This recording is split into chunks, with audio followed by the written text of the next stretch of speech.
You done now?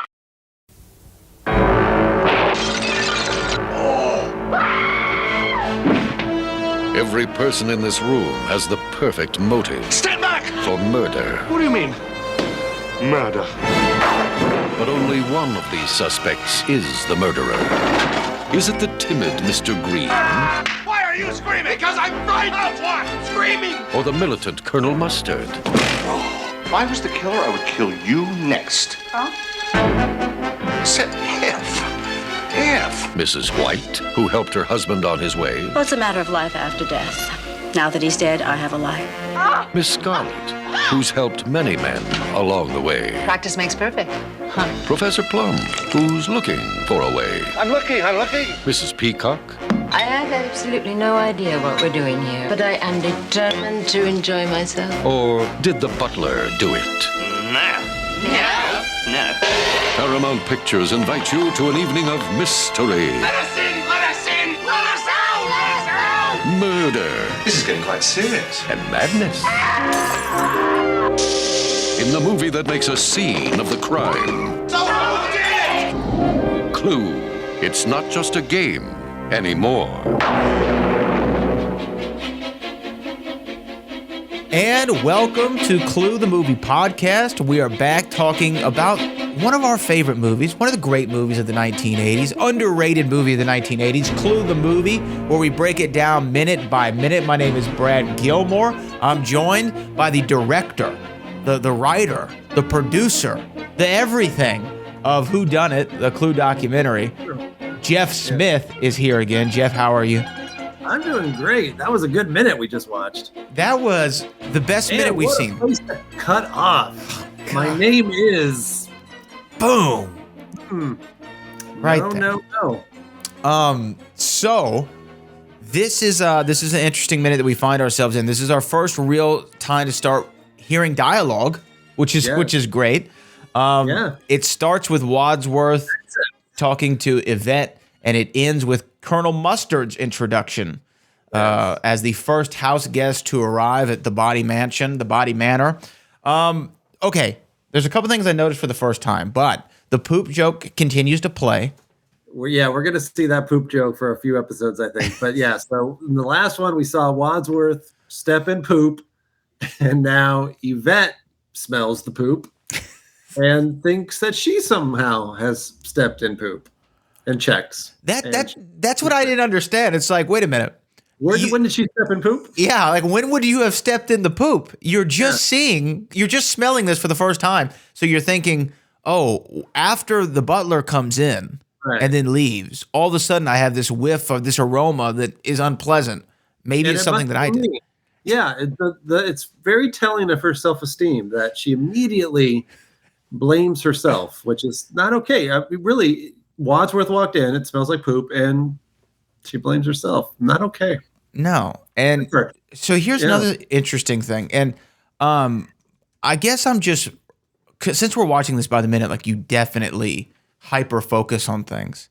The stutter from Wadsworth when he says, is everything ready or something like that? Or you have, no. He says, you have your instructions.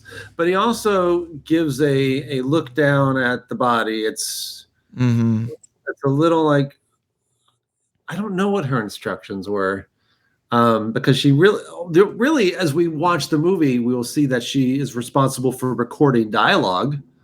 She's got a tape recorder in the billiard room. She's recording people, and then serving food. But that's it as far as we know. I mean, looking way ahead.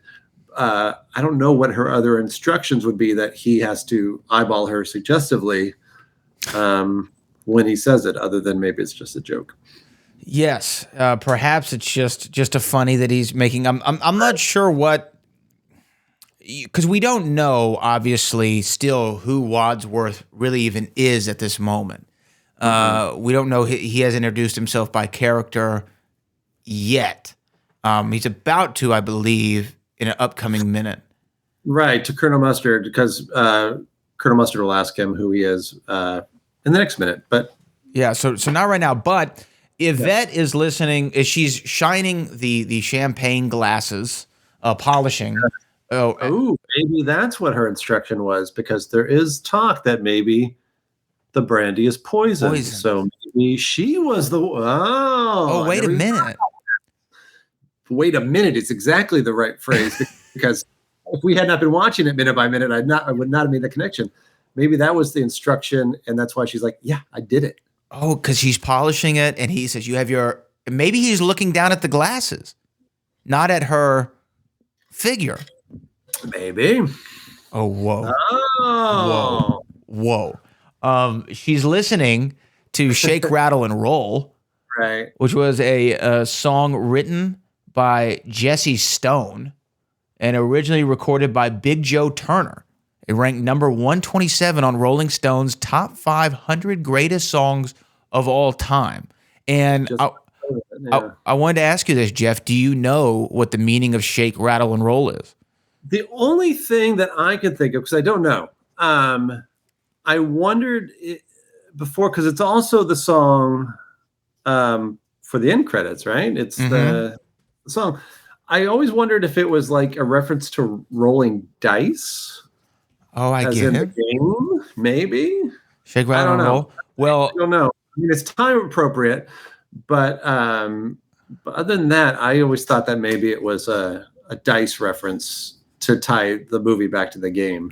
Well, according to Wikipedia, which, trustworthy, very trustworthy. I've used it on many of high school and college essay.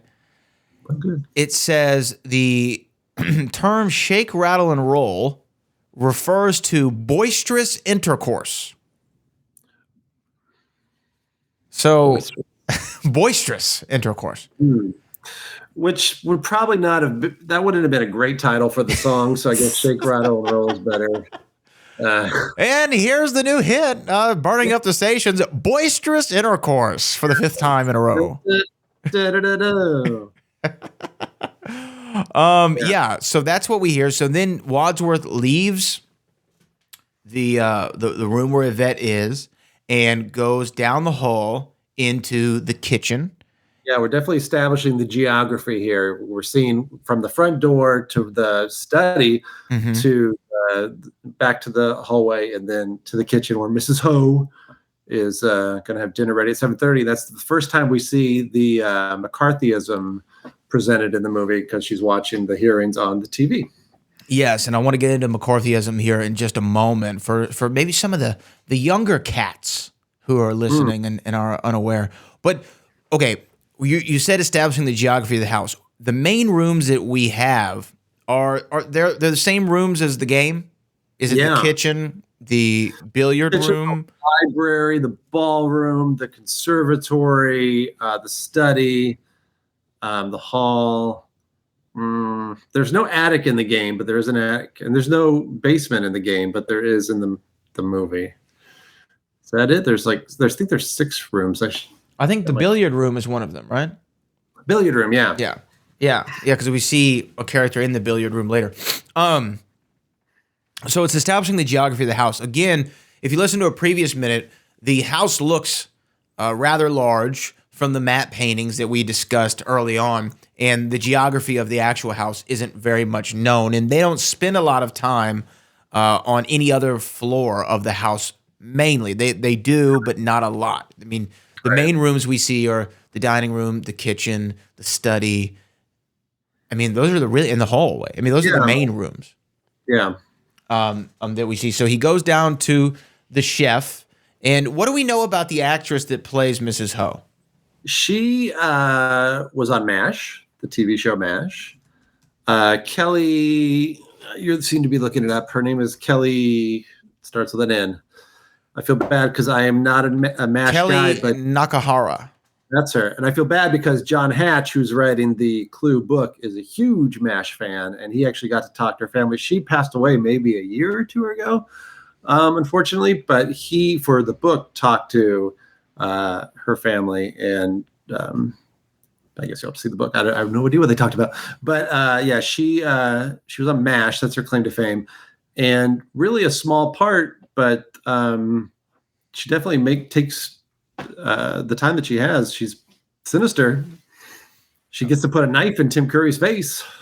Yeah, so she's sharpening the knife, and Tim Curry's doing the same thing he did with Yvette, is making sure that everything's ready to go, which she reassures him that it is. But this is, we talked about how the tone of the film, from comedically, there's some things that you have to be aware of, especially of the time period, in order to understand some of the references and the jokes and really the big plot. The plot hasn't been revealed yet, but it will be, and it's a lot of geopolitical issues. And we see Mrs. Ho, the chef, watching the McCarthyism trials. Right. McCarthy. How do we explain McCarthy? Because again, this was during what's called the Red Scare. The Red Scare. It was kind of like, I wish I knew history better. It was just kind of a witch hunt where, especially Hollywood was under investigation for potential celebrities that were affiliated with the Communist Party.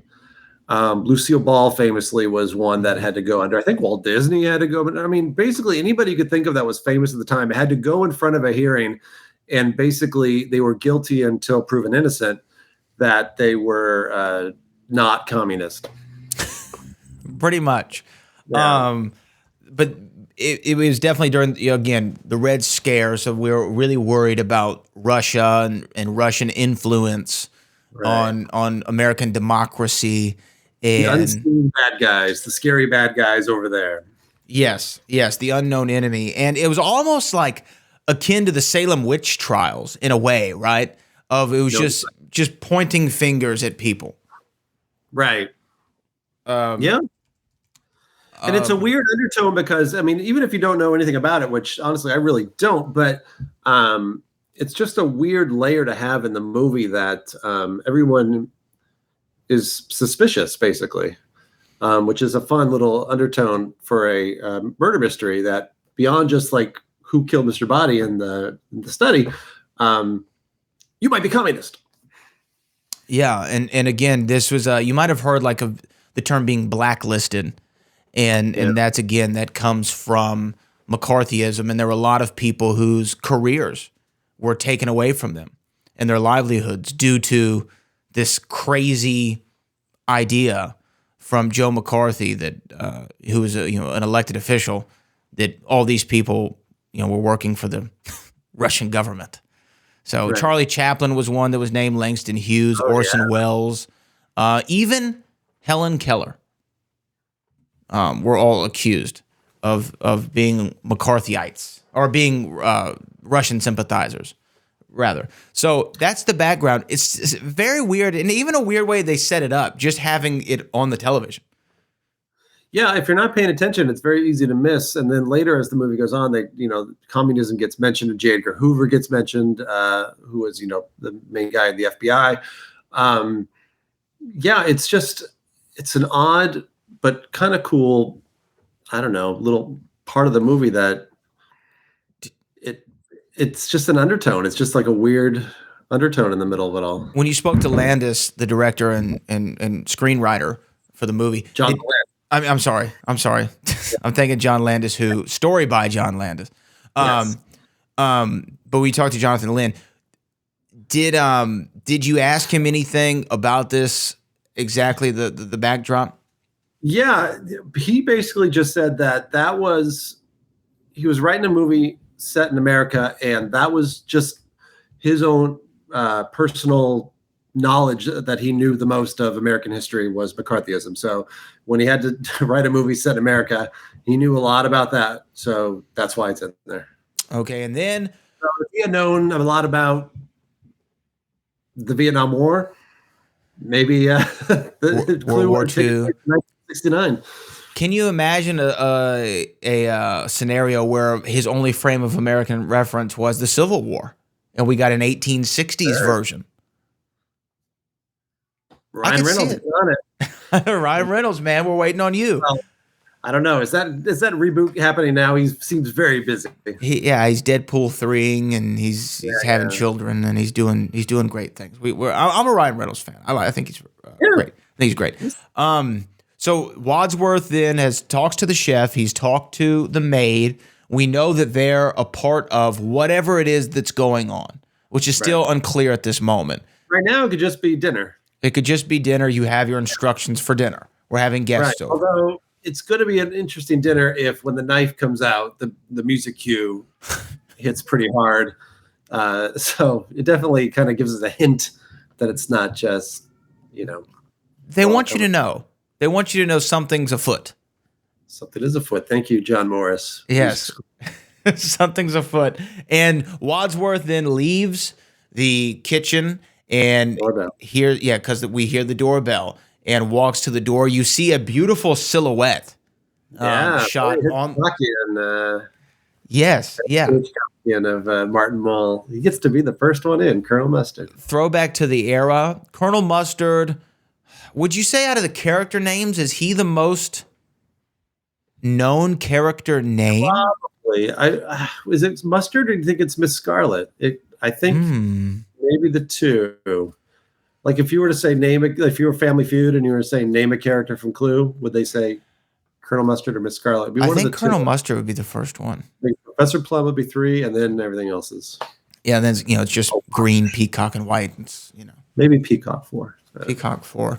But I think, he'd probably be the first one. Martin Mull, of course, the actor that portrays him. I learned a lot about him watching your documentary, which hopefully everybody is going to watch before you listen to this podcast. I think it's a really great thing to get a lot of background knowledge on.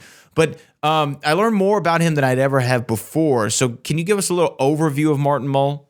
Sure. Martin Mull was he was a comedian, but he was a musical comedian. So he did part of his routine basically played guitar and sang songs. He was very political in the 60s. And I think he still is now. And then after that, he did a show with Fred Willard, who everybody should know Fred Willard is. Absolutely. Hysterical, called Fernwood Tonight. And his career seems like he kind of just does his thing. And I unfortunately did not get to interview him for the documentary, but I have 2 voicemails from him from when I was reaching out. And one was just, I still have them. I could play him. You should. I'll save him forever. Where he says, hey, this is Martin Mull. I want to talk about your film. Click. Which was a fun voicemail to get. Oh, my gosh. Then, so I called him back and got his voicemail and said, please call. And then he did call back and got voicemail again from me, unfortunately. And yeah, he left a second voicemail. And then I tried him like 3 or 4 more times, and that was it. So I lost Martin Mull. But before, when Clue came out, at my age, I didn't know who Martin Mull was. So some of the things that are in the documentary, I've only found out recently myself, because he was one of the people that I knew who Michael McKean was. I knew kind of who Tim Curry was being young. Christopher Lloyd, I definitely knew who he was. But there were some actors when you were a kid that you didn't know, like Martin Mull, and I didn't know Leslie Ann Warren. I knew Colleen Camp because she was in a Police Academy movie. Mm-hmm. But I didn't really know Martin Mull other than he was in the movie Mr. Mom with Michael Keaton. He played a bad guy in that. And actually Christopher Lloyd is in Mr. Mom as well. Yes. And that was in 83, I think. So that was right before. But I really didn't know who he was. So it was fun to go back and go, oh, he had this really cool career, a musical comedy, which I also, on the side, for a while, I still have, I guess, technically, a musical comedy group that a friend of mine and I've been doing since high school, where we and it's not nearly as good or successful, but, we were more influenced by Weird Al Yankovic and that kind of stuff. So I definitely have appreciation for musical comedy and didn't know that he did that, but there you go. Well, I knew Martin Mull because I'm somebody who reads opening credits, and I watch Sabrina the Teenage Witch all the time as a kid, and he was in. It had to be the majority of those episodes, I think. He was in it a lot, and so that's where I first saw him. Although I think he looks very different in that show than he does in this movie. I wouldn't necessarily make that connection just based on physical appearance. And then he was on Roseanne a lot too, and he didn't really look the same either. But he's done a lot with Leslie Ann Warren over the years. They work together a lot. She says in the documentary she calls him her telehubby, because they not only do a lot of movies together or TV shows, but they play a couple a lot. So it's funny, as we go on with the movie, we'll see that they get teamed up as they walk around Hill House.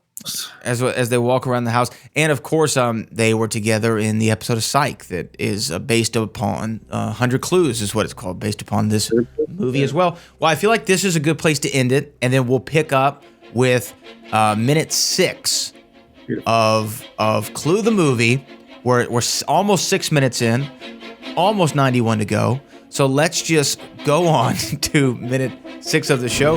This is Jeff Smith, of course, cluedoc.com. I'm Brad Gilmore, at Brad Gilmore on all social media, and we'll be back with minute 6.